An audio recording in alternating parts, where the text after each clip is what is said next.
The Finance and Investment Cell of Shriram College of Commerce welcomes you to today's session of Shriram Financial Forum. We are honored to have amongst us our guest of honor, Mr. Anil Chopra. Welcome, sir.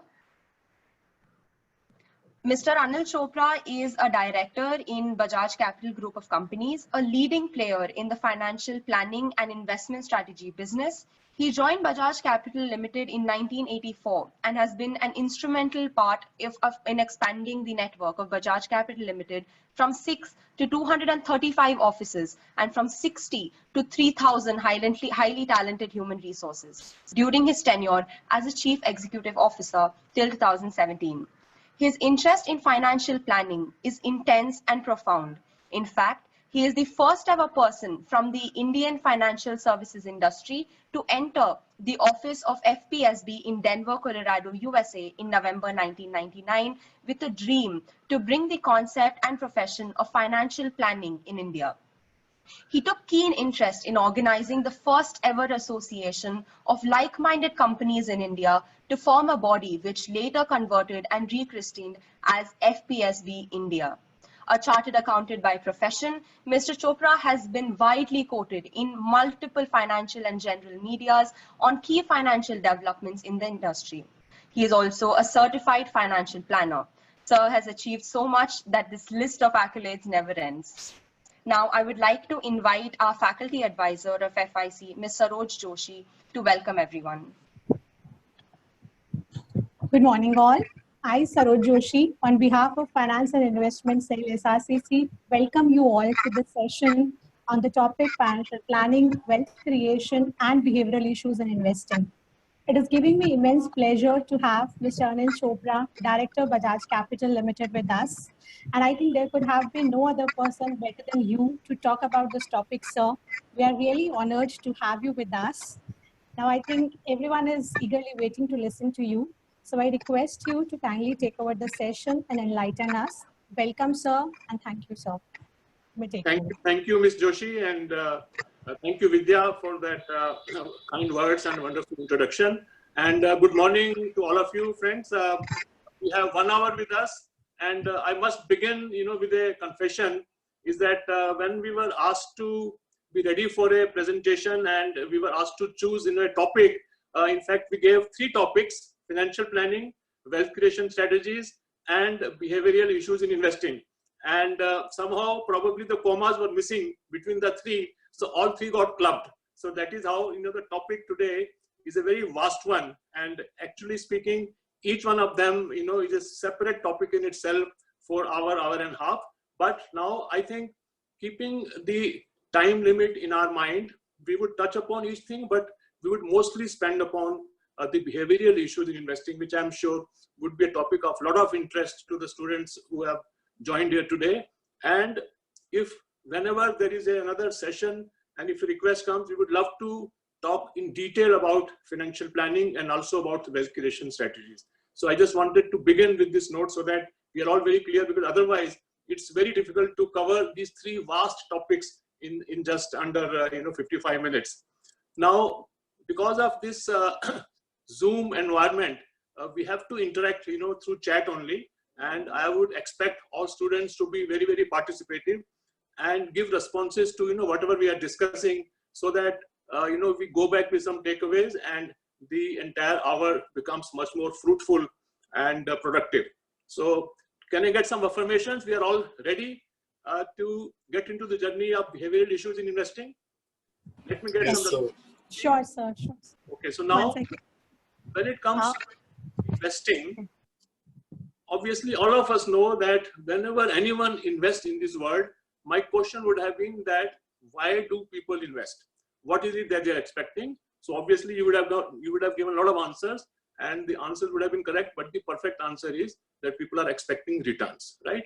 So that is the obvious answer, that whenever we invest, we are expecting returns. But what are the various factors which affect the returns from investments? So answers could be, a growing economy, fundamentals of corporate world, government policies, interest rates, inflation, in the economy, whether the inflation is under control or not, and so on and so forth. There are so many factors which affect the returns from our investment. And mostly they also depend upon the global developments, and obviously events like this pandemic that we are going through. These events also affect the investments, but mostly generally the points which come to our mind are that a growing economy, if the GDP is growing at a robust pace, then we can expect good, decent returns from our investments. And also when the fundamentals are strong, when the government policies are very conducive for the business, and when the tax laws are very friendly, and also when the infrastructure is there, for industries and for entrepreneurs to grow, and when the interest rates are lower, when the inflation is under control, all these factors contribute a lot to generating returns from our investments, which is our main objective when we invest. So what we have discussed so far is that why we invest, because we are expecting returns. And returns, they come from where? They come from a variety of reasons which I mentioned. But I wanted to tell you, friends, that all these reasons are good answers. All of them are good answers, but none of them is a correct answer. So that is, where the interest generates.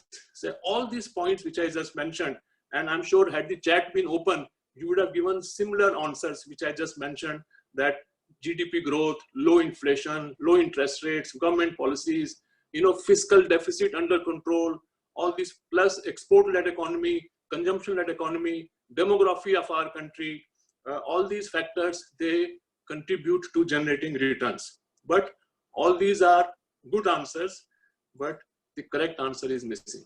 The correct answer is how people get returns from investment. The most important factor is their behavior. The behavior, the correct behavior, the rational behavior is the only strategy which an investor can make returns from the markets. Why a lot of investors fail to get desired returns from the market is because of their erratic behavior, is because of their faulty behavior, is because they are not able to control their emotions. So this is an important point on which a lot of research has been done. And I'm sure you would be knowing that a few years ago, Nobel Prizes were also given to two economists who came up with this idea of behavioral issues in investing, and why when markets are giving returns, but investors are not actually getting it. And the main reason contributing to that is behavior. Now, developing it further from here is that now if supposing you invest 10,000 rupees and within 1 month, 10,000 grows to 12,000 rupees. So what is the kind of emotion that you will get? Had I asked you this question and you had chat open, you would have answered, well, we'd feel happy. We would feel elated. We would feel full of joy. It would give us confidence that we invested 10,000 rupees and it has become 12,000 rupees. Primarily, most of the answers would have been that we would feel happy. And that's the correct answer. Yes, when we invest and our investments amount grow, then we feel, a sense of joy, a sense of success in our brain. Similarly, if you invest 10,000 rupees and it becomes 8,000 rupees, say after 1 month or after 3 months, then what kind of emotions you will experience? You will definitely experience sadness. You will experience pain of losing money. So these are the normal reactions to the gains and the losses when it comes to investments. But here my question is that when you invest 10,000 rupees and it grows to 12,000 rupees, and obviously you become happy. But if I ask you, you become how much happy? This much, or 1 kilo happy, or 5 gram happy? There is no measurement. There is no measurement of how happy you become when your investments grow significantly, say 20%. Similarly, when it comes to losing money and you suffer, you experience a pain, you experience some agony that your hard-earned money, you invested 10,000, it has only become 8,000. Then you experience pain and you experience, some difficulty, and you start thinking that where I have gone wrong.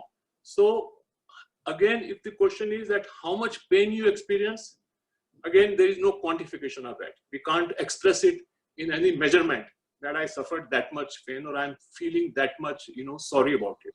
But the scientists, they went ahead and did some research on the cells in the brain as to how different individuals react to gains and losses.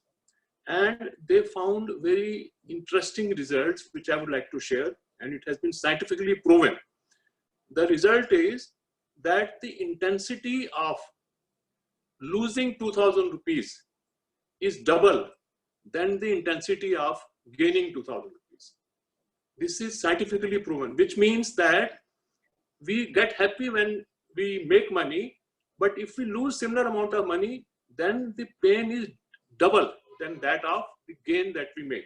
So if we were able to measure it, so this is the way human psychology works, that when we lose money, we feel more sad as compared to when we make money and we feel happy about it. So intensity is exactly the double. The way brain cells react to happiness and to pain, the pain is double. So this is something as students of finance and going forward, building your career and dealing with clients and their money, either as a fund manager or as a financial planner or as the investment consultant, if that is going to be the area of your operation, you must always remember that when you deal with investors, either in your own individual capacity or when you're advising to your clients, then always remember that when they lose money, they react more sharply.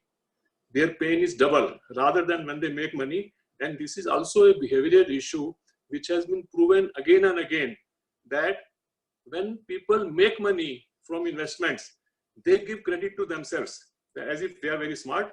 They knew it, they have done the studies. And when they lose money, they give credit to the advisor or to the market or to the government or to the economy. So this is another behavioral issue in investing, that on an average, generally, when people actually make money, they think that they are intelligent, they have studied the markets, they understand the fundamentals, and it is their decision which has actually helped them to make money. But actually when they lose money, then they never discredit themselves. They find reasons in economy, in pandemic, in government, or in the advisor from whom they took advice, etc., etc. So these are some of the common behavioral issues in investing, right? So just to recap what we have discussed so far is that we invest for getting returns. That is the only objective.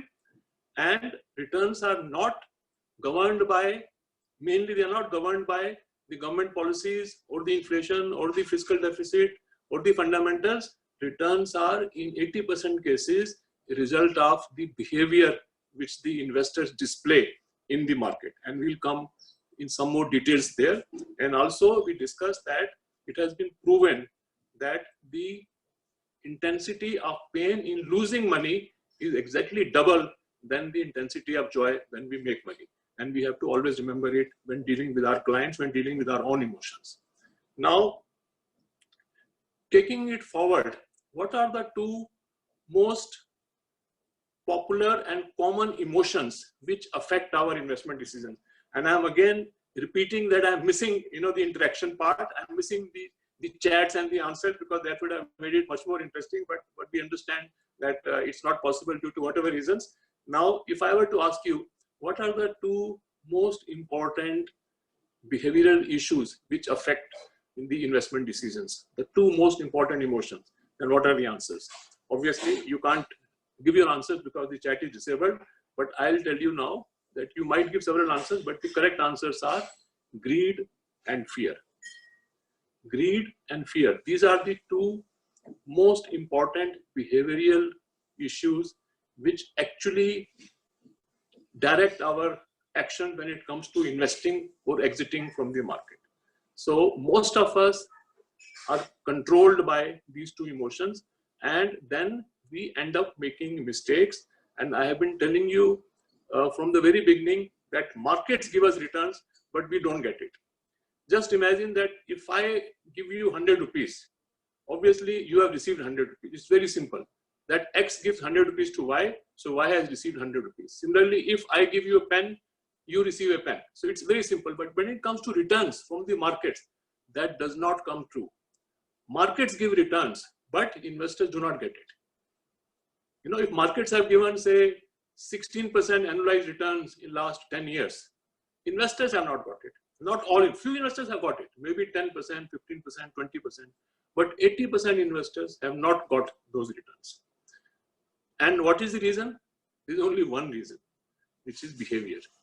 So behavior in investing is the number one factor which would ultimately decide whether investors will make money or not. And within behavior also, the two important aspects that we need to control are greed and fear. Greed and fear. So here, if my colleague is there, then I can request him to share the screen. The first slide, please, if you are listening to me, and if you can put it up.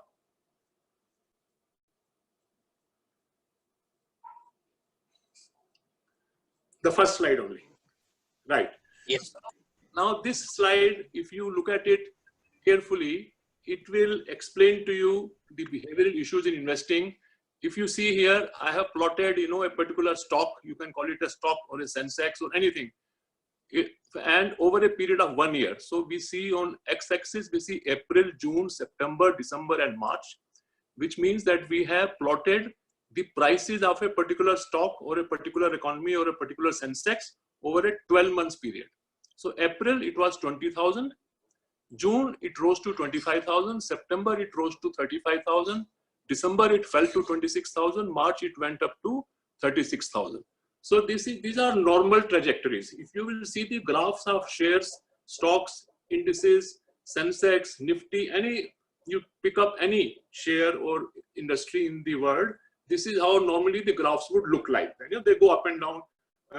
There is a general volatility for various reasons. For certain periods they go up and for certain periods they go down. Now, if you were to look at this particular, let's call it company X, or maybe a mutual fund scheme X. So here you will see that in April, the price was 20,000 rupees. And in March, the price was 36,000 rupees. So if the chat was open, I would have asked you how much return it works out to.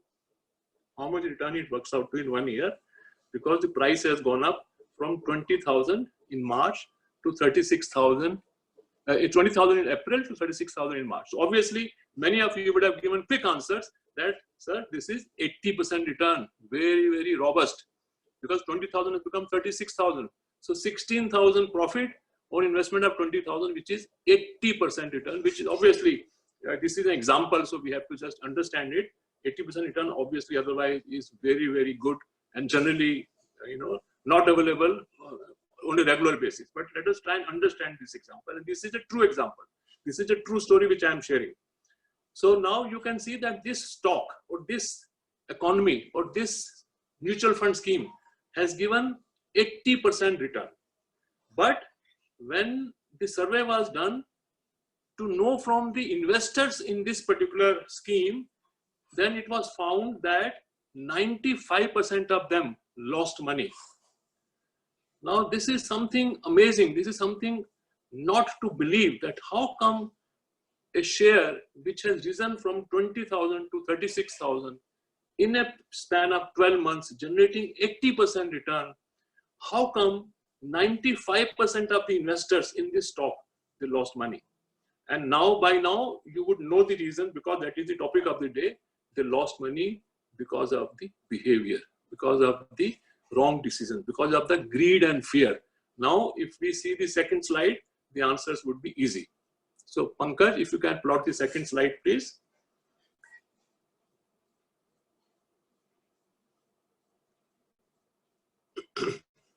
See, so price went up from 20,000 to 36,000, but 95% of the investors entered into this stock in the months of August and September, when the prices were continuously rising from 20 to 25 to 26, 27, 28, it was galloping, it was jumping. Then suddenly, the greed factor comes in, the herd mentality comes in, media coverage, television channels, they all talk about, oh, look at this script, this is the script of the future. So it's galloping. So 90% or 95% of the investors, they entered into this script or this scheme or this economy in the months of August and September. And for some reason, then obviously volatility happened. it started coming down, sliding down from 35,000 to 34, 33, 32, 31, 30 people, start getting panicky. Then what happens? Then the fear factor, kind of attacks them, that they might lose their money. How long should they wait? So 95% investors entered in August, September, and most of them, almost 90-95% of them, they exited in November and December. And that is how, whereas this overall stock gave 80% return over a period of 12 months from 20,000 to 36,000, but still when the exact survey was done, it was found that almost 90 to 95% of the investors in this particular share, they have lost money because they entered in August and September when the prices were rising, and they entered because of the greed factor, and they exited when the prices started sliding in the months of November and December, and that is how they booked a loss. And they kept on cursing the market, the economy, the advisors, the TV channels, etc., because they don't ever generally admit their own faults. This is another interesting part of human psychology, that when we make profits, we like to consider ourselves as smart people, but when we lose money, then we look for reasons here and there. So this was a simple story to explain to you that how greed and fear work. Now, my next question is that between this greed and fear, which emotion is more intense? Again, I'm missing the chat here because I would have got some interesting answers. Now, I'll have to reveal it myself, that which emotion between greed and fear is more intense? Or you think they are same? Greed also impacts us as much as the fear impacts us. Again, the answer is very interesting. They are not same in intensity. Just like, if you remember, I told you that the happiness of gain is less than the sadness of pain, and almost double. Similarly, when it comes to greed and fear, between these two factors also, greed is more intense than fear. So we are more gripped by greed than we are gripped by fear. This also has been proven again and again, through scientific empirical research. And I would like to, share a small story here. You might find it interesting. It's like for small children, but that would drive the message. The story goes like this, that, in a kingdom, there were a lot of, pickpocketing was happening. And the king was, of course, very, very angry about it, that there's no discipline, in his territory, and a lot of pickpocketing is happening. So he wanted to teach them a lesson. So he said that if anybody is caught pickpocketing, then he will be stoned to death on the choke, where people can come and watch it. So obviously, what he was trying to do, he was trying to use the fear factor. That he thought that by making this announcement, that if anybody is caught pickpocketing by his police, then such persons would be stoned to death by the general public in a choke. So his idea, and such practices are even still, are practiced in few countries, but let's not go there. So he announced that. And what happened, that after 3-4 months, 2 pickpockets were actually caught still. And so they were brought to the choke. A lot of public got accumulated there, few thousands of people to see, how these people will be stoned to death. And they were actually stoned to death. And after the public dispersed, they found that out of those 1,000 people, 10 people's pockets had been picked. Even when some of these people were being disciplined, or not disciplined, rather being punished by stoning to death. So that just proves the point that greed is even bigger than fear. So friends, greed and fear are 2 emotions with which we live, and we have to control them. And if we become advisors ourselves, if we become consultants ourselves, then we have to always remember that our clients would be grappling with these emotions. They would be impacted by these emotions, and we have to help them navigate through these emotions. And of course, before we help them do it, we have to first control our own emotions when it comes to investing, in markets. Now, I will ask you, another simple analogy is that how we take our investment decisions and how behavior impacts it. So let us say that you invest 10,000 rupees in stock A and 10,000 rupees in stock B. And stock A increases from 10,000 rupees to 12,000 rupees, and stock B goes down from 10,000 rupees to 8,000 rupees, say within 3 months. So now you invested 20,000 rupees, 10,000 in A, 10,000 in B. You still have 20,000 rupees, 10,000 has become 12,000, stock A, stock B has become 8,000. Now, supposing you need 5,000 rupees for anything, you need it. So from which stock will you exit? From stock A or from stock B?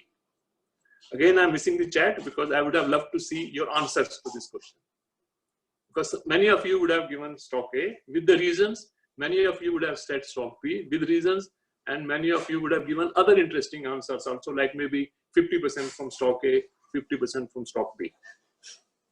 But these are just my assumption. Maybe some of you are very, very smart and you also give the exact answer which is there in our mind and which I will reveal now. But generally, I have done these sessions several times over in the last few years, and some people say that, sir, we must do profit booking. So let us sell the 10,000 which have become 12,000, let us sell 5,000 rupees from there because we already made profit there, and let's book the profits. Some people will say, no, the one which is incurring loss, we should sell that because that might further, go down. And the one which is making profit, we should not touch it because it will make more profits. So these are two different thinking. The third thinking is, some people say, sir, let's sell 2,500 stock A, 2,500 stock B. Let's not take the middle path, So these are the general answers which I get when I ask this specific question that you need 5,000 rupees, which stock you should exit and in what proportion. But friends, all these answers, if they are also coming to your mind, same answers, then they are all good answers. I'm not here to judge your thinking, but they are not correct answers. The correct answer is we need not look into their past performance. This is irrelevant. That which one has grown from 10 to 12, which one has gone down from 10 to 8. We have to see the future outlook. Now, just to make it very simple, let us say these 10,000 which has become 12,000. Let us say that is an airline company. If that is an airline company, now the pandemic has happened, we know that that stock is not going to do well, at least for 1 year or two. The prospects are not so good for travel, etc. People will not be traveling. And supposing the second stock is a company which is making surgical equipment, so say surgical masks. So we know that surgical masks are in huge demand now, and that company will do better. Although in the previous period, for whatever reasons, its share price might have come down. So whenever we have to take a decision about from which company to exit or which company to buy, the past, whatever has happened, has very minimal role. Most important thing is we need to look at the future prospects. That if we feel that the company B, which is into surgical masks and they have got huge orders and they will make huge profits, so let's not exit from there because then we are missing the opportunity. On the other hand, the first company, maybe that they made profit because the conditions were normal, but now the pandemic has come and now probably, for next 1, 2, 3 years, the airline companies will not be doing as much business. So we can exit from there. So this is the correct decision-taking process, which generally, we miss when we make the decisions. We look at, the past performance. We look at which company has done better, which company has lost. Where we are lost, sometimes, we do not want to book it because when we book the loss, then it becomes actual loss. So these are all the emotional biases which come into our decision-making process, which we need to avoid. So again, so far we have discussed, the simple investors' biases which come, while taking decisions. Now, I'll talk about, general how money matters affect, our thinking and our even ethics also. If somebody of us gets a lot of money, suddenly, so what we call the sudden money impact, say lottery or whatever, or somebody passes away and we get inheritance. So when somebody gets a lot of money suddenly, then what do we feel that how his behavior will change? Will he become a more humble person or a more kind person, or he'll become, much more spendthrift, or he would, start getting into vices? Or so what kind of behavioral changes can come to a person when somebody gets sudden money? This is another area of interest to researchers and to psychologists all over. And here again, I would have loved if the chat was open to take your views on this topic also. But now I will share, whatever are the correct views, so that, the message is driven home. Now, again, I would like to share, one small story, and I would again miss the question and answers, but I will ask the question, but I'll give the answer also myself. It goes like this, that it's a true story, right? It's a true event. So in, there was a crash, where the daycare center, where the young working couples, they leave their small children because they don't have anybody to look after them. And, in the nuclear families, and both husband and wife are working. So they both go to their own offices in the morning. They drop their child or children, in these daycare centers, so crash. And then in the evening, on the way back, either the father or the mother would collect the children and take them home. So this is a general practice which is there in all the advanced countries, and also it is catching up even in India also, even in Delhi, Noida, Gurgaon, Pune, Bangalore, and so many cities. The need for these daycare centers or for crashes, etc., is going up now. Okay, so now a young couple was into this business of running a daycare center, and they were making good money because there is a growing need. A lot of young couples, they have small children, both of them are working, and they have to leave their children, and they would pay good amounts so that their children are taken care of, during the 8 to 9 hours when they are in their office. But this young couple who was running this daycare center was experiencing that if the timings were say 9 to 7, that you come anytime after 9 in the morning and leave your child and collect your child before 7 in the evening, then the charges for 1 month are X amount or whatever. But they found that generally the parents were coming late to collect their children. They'll come at 7:20, 7:30, even 8. Sometimes, there are 10 children, even if one child is remaining and his or her parent has not come to pick, they cannot go home. I'm sure you understand this, because they have the responsibility. So sometimes somebody will come at 8:30, 9. Oh, sorry. I got stuck in a meeting. I got, stuck in traffic. I'm very sorry. You had to wait for me. So, but they didn't know, what to do. So they were suffering that every day some of the other parent would get late and they won't be able to reach their home. So they were thinking how to tackle this problem. Then they decided that, okay, we will start charging for this extra time. So they said that, okay, till 7 is fine. 7 to 8, 1 hour, $20 extra. And beyond 8, $50 extra. So some such, prices they fixed for people, those who are coming late to collect their children. And now the question is that if earlier 40% parents were coming late on an average, 30 minutes, 40 minutes late, now after they initiated this new mechanism of collecting extra amounts for coming late, then what do you think would be, what percentage of people now would still come late or not come late, or will it become zero? That is my question. And obviously you can't give the answers because the chat is disabled. But I'm sure we would have got very, very interesting answers, ranging from it might become zero now. People don't like to, pay money. They like to save money, or maybe 10% or 20%, etc., or maybe other different answers also. But now let me tell you exactly what happened. That problem actually got worsened instead of getting solved. So instead of 40% people coming late, after they introduced this extra money for late hours, the percentage went up to 60, 70, 80%. And they also found that people were not feeling guilty now. When they would come late, they are saying, okay, you take the money. What's the problem? I was busy in a meeting. I went out for some early dinner or something. So after that, even the guilt went away, and they even stopped saying sorry to that couple, because they were paying money for it. And when they were paying money, then more people started coming late as compared to earlier. So this is how the money affects the behavior. Sometimes it corrupts, our thinking process.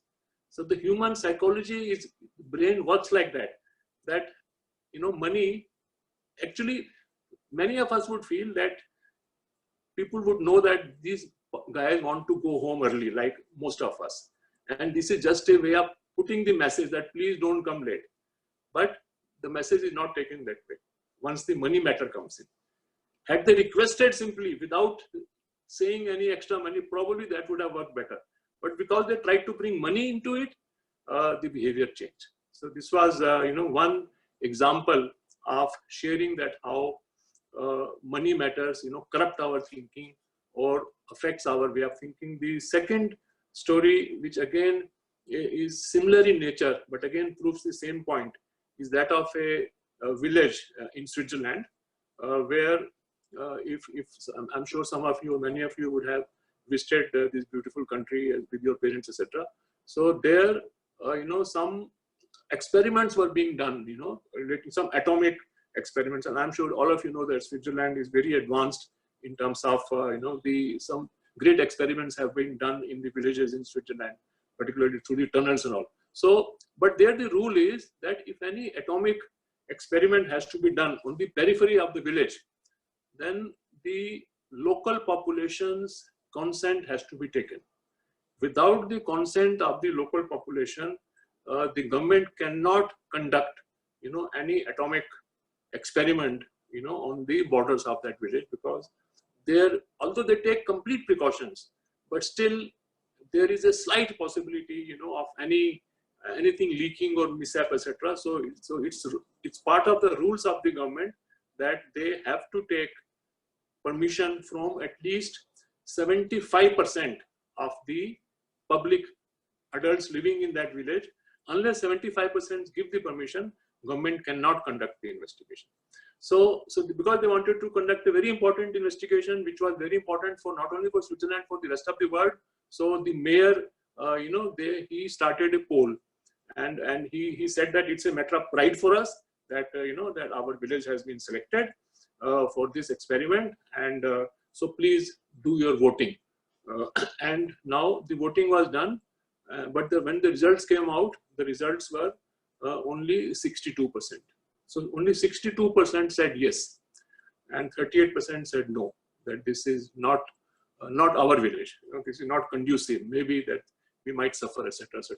So the permission was not granted. So now the mayor was in two minds what to do, because this experiment is very, very crucial for the government, for the state, and also for the world. So then he thought of another idea, going for second time, and he said that now we will give 50 Swiss franc to everybody who agrees and who gives a yes vote. 50 Swiss franc. So he thought that now more people would be enthused, because people like to be incentivized for doing small things. So he was very confident that his decision is correct.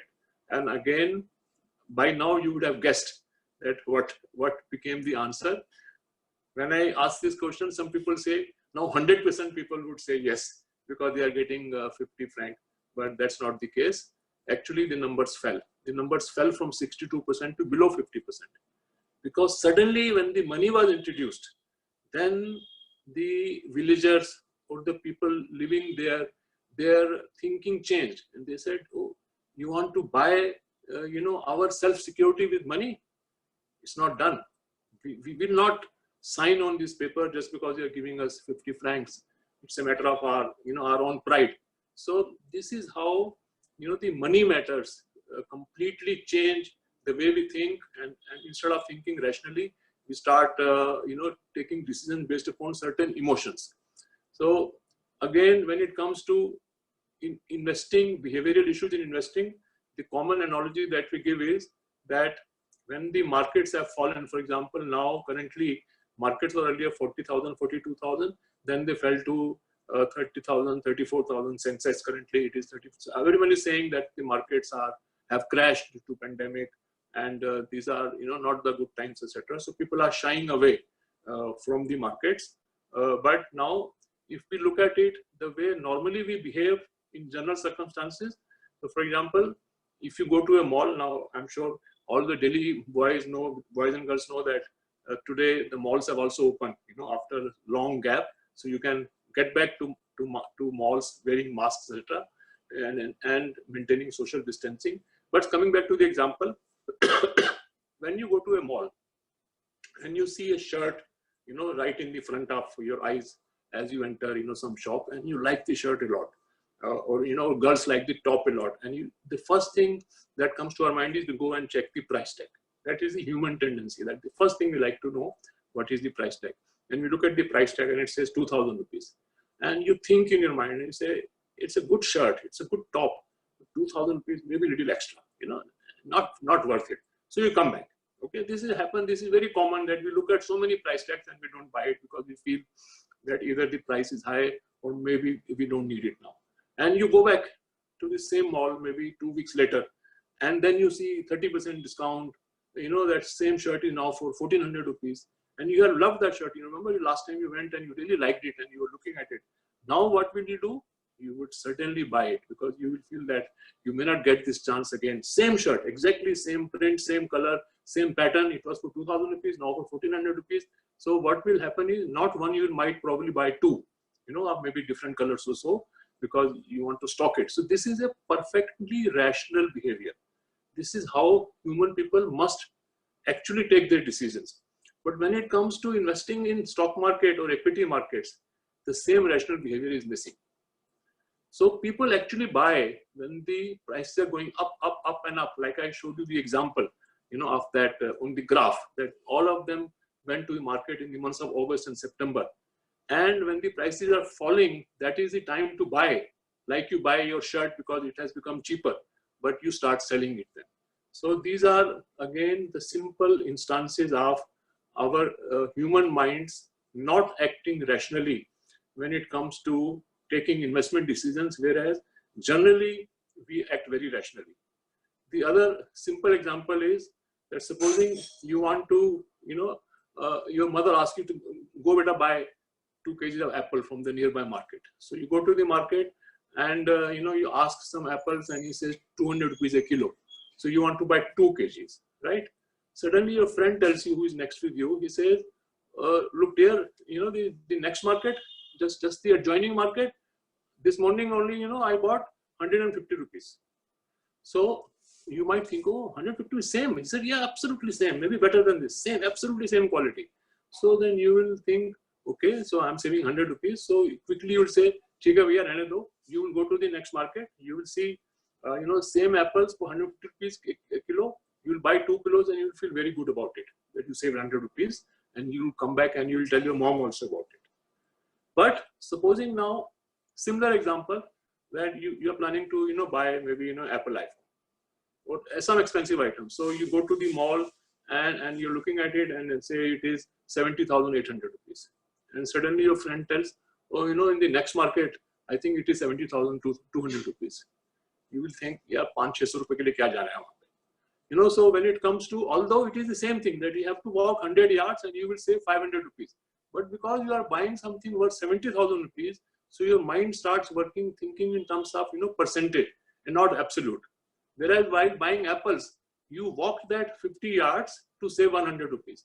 But now when you're buying an expensive item and you're saving 500 rupees, you will probably not walk. Some of you will walk, but 80% of us will not walk that 50 yards because we think in terms of percentages. यार क्या 72,000 रुपए की चीज ले रहे हैं, 300 रुपए के लिए हम छोड़ के दूसरी मार्केट में जाएंगे? What's the point? So this is again another way of irrational behavior when it comes to taking, money matters decisions, etc. So at this point, I would like to take a break and I would like to get some sense as to whatever we are discussing. Are we all, on it? Are we all finding it interesting? And if there are any comments or any suggestions, if we can't do it through chat, then maybe we can do it through audio. Or if you would like me to cover a little bit about financial planning or wealth creation strategies, we can do that also.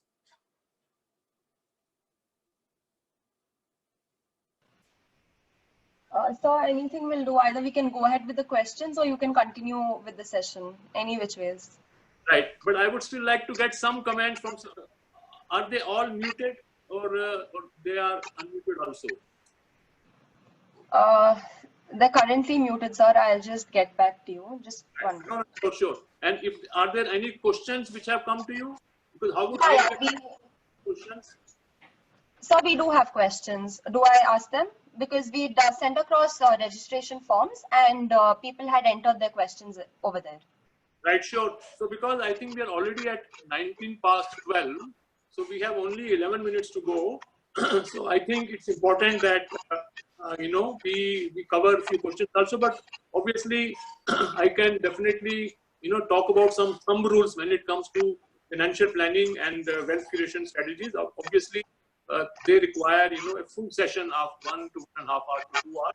But just to share with you some of the thumb rules which youngsters can keep in their mind and then they can actually elaborate upon them is the first rule is that every working person must save minimum 30% of the monthly earning or remuneration for short-term and mid-term and long-term goals and investing.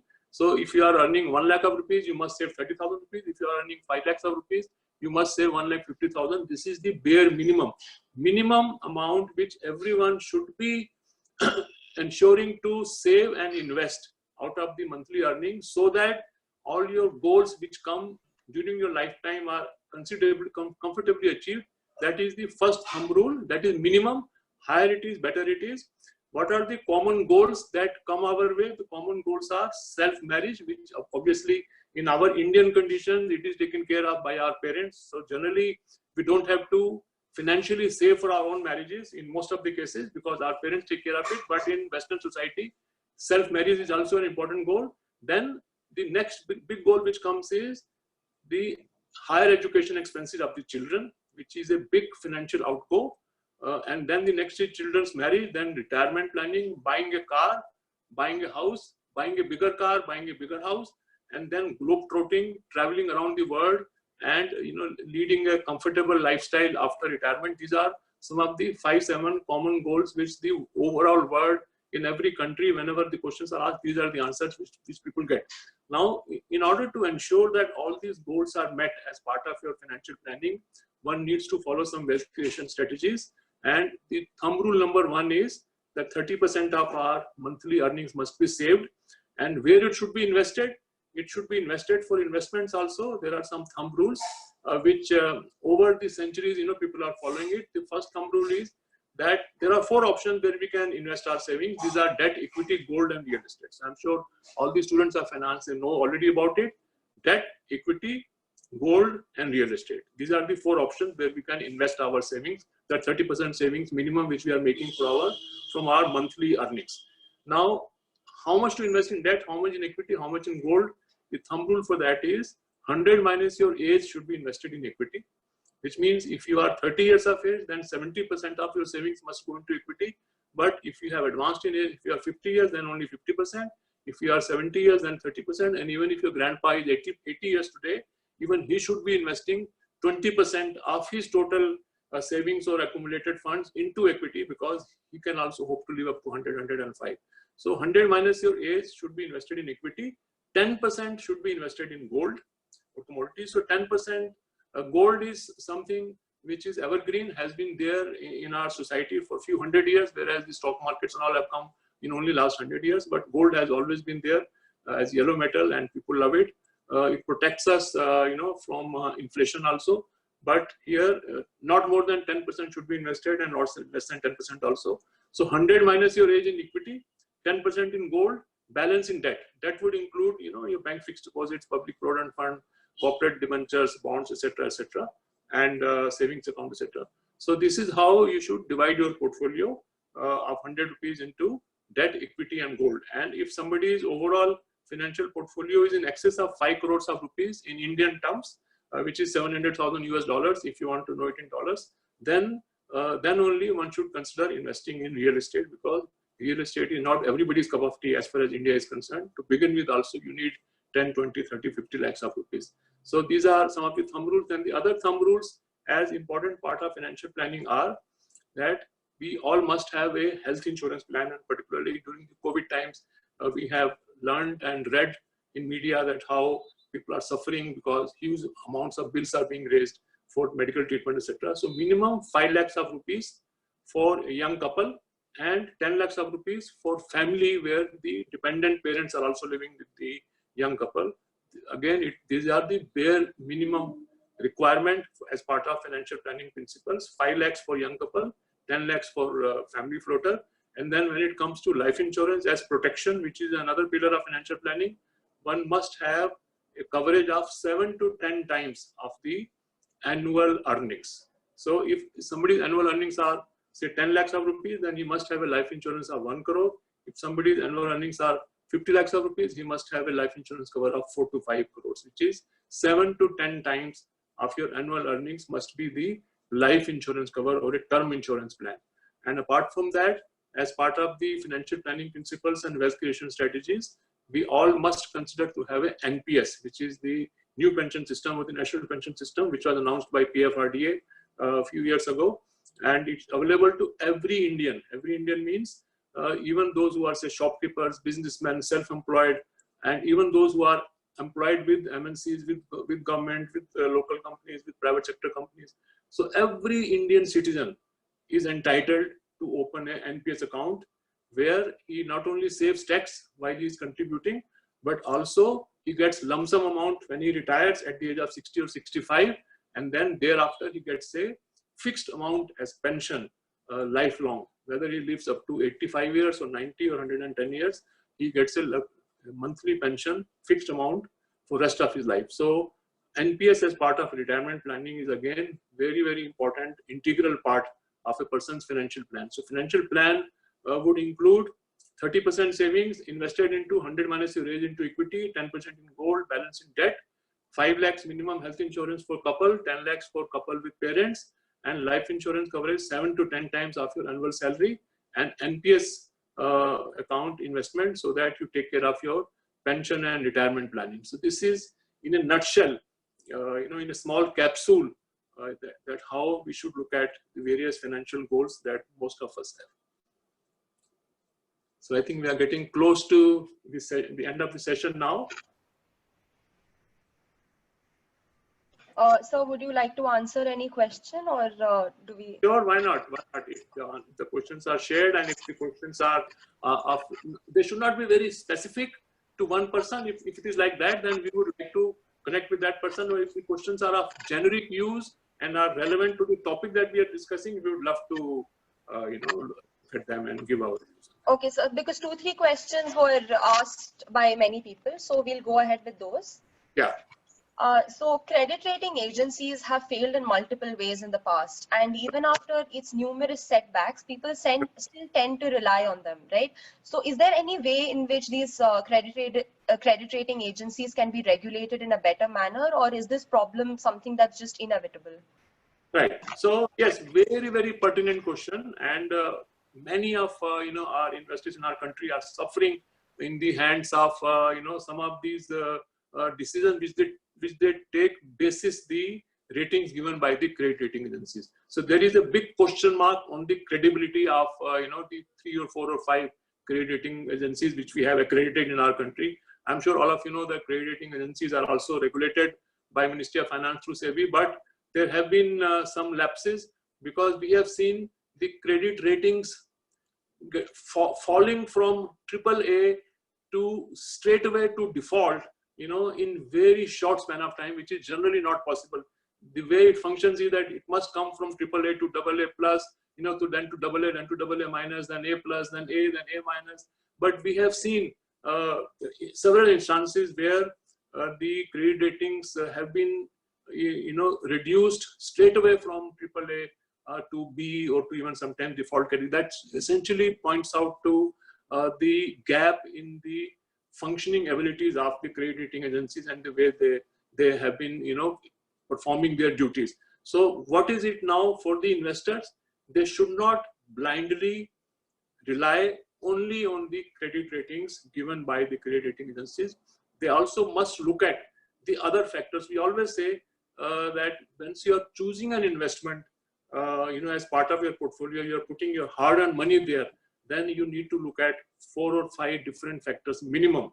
Credit rating being just one of them. Credit rating should not be the sole factor on which to rely. The other factor should be the track record of the company, the entire sector, in which you are investing, and also the future outlook, the future prospects of that particular sector. They are more important. That is why, as part of financial planning, we say that the 3 important factors which would actually ensure that you make good returns are asset allocation, and asset allocation, which means that you must divide your money between debt, equity, and gold. So that is one part. The second is to take care of credit rating is diversification, which means that never ever invest more than 10% of your total portfolio in one single scrip or in one single company. So without taking names, we know that certain companies have defaulted, on their bonds or on their debt obligations, but those clients have suffered more who had invested 50% of their money into only that one company, thinking because that company enjoys a AAA rating or a AA+ rating, etc., not ignoring the need to diversify to not more than 10% in one company, so that even if one company falters or delays, their overall financial position should not get a huge setback. So yes, very pertinent question. Credit rating agencies working is under scrutiny, and the regulations need to be tightened more. And if there are any lapses found, then of course they need to be plugged also. Thank you. So one more question. The pandemic and the lockdown has resulted in a cash crunch among the businessmen, and they will be looking for fundings to resume operations. On the other hand, investors are very pessimistic about the future, and they'll be unwilling to block in huge amounts of funds in any business. So what are the kinds of steps that can be taken to make these two ends meet? Right. So yes, so again, this is something which would differ from industry to industry, from sector to sector, because not all sectors are, impacted in the same way.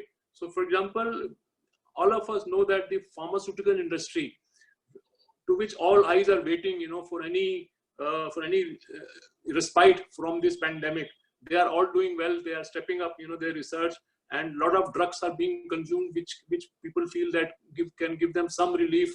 And also, all these masks and surgical instruments and ventilators, all these, things have actually been much in demand. Similarly, when it comes to tech industry, the IT industry, because now all of us are working from home, and there is a greater usage of, technology, of laptops, of iPads, of so many applications, which have come up only in last 2-3 months. And that is why we see that they are super busy in executing, their plans, etc. But on the other hand, hospitality industry, airline industry, we know that it will take long time for them to recover, from the setbacks that they have had. But the FMCG are still continuing to do well, because people are still consuming, whether it is toothpaste or whether it is soaps or whether it is the normal food stuff that they eat. So it again depends from industry to industry, from sector to sector, and all sectors are not impacted in the same manner. So while taking decisions, we need to keep in mind the specific nuances of each sector.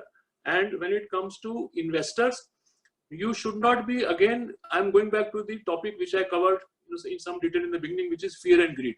So we should not feel, that fearful or greedy. Greedy in the sense that, okay, now markets have fallen, so let us invest, a lot of amount so that we will make, huge profit when the markets recover. You should always link your investments to your own time horizon and to your own goal. And if you want to invest in equity, in businesses, or in equity markets, then you must have a time horizon of minimum 7 years. If your time horizon is less than 7 years, please stay away from equity market, even though the markets may have fallen due to this pandemic. And if you have more than 7 years, then obviously these are the best times to fund the companies, to give them the money, or to buy their stocks, or to invest in the mutual fund schemes for your long-term goals, like your own children education or your retirement planning, etc.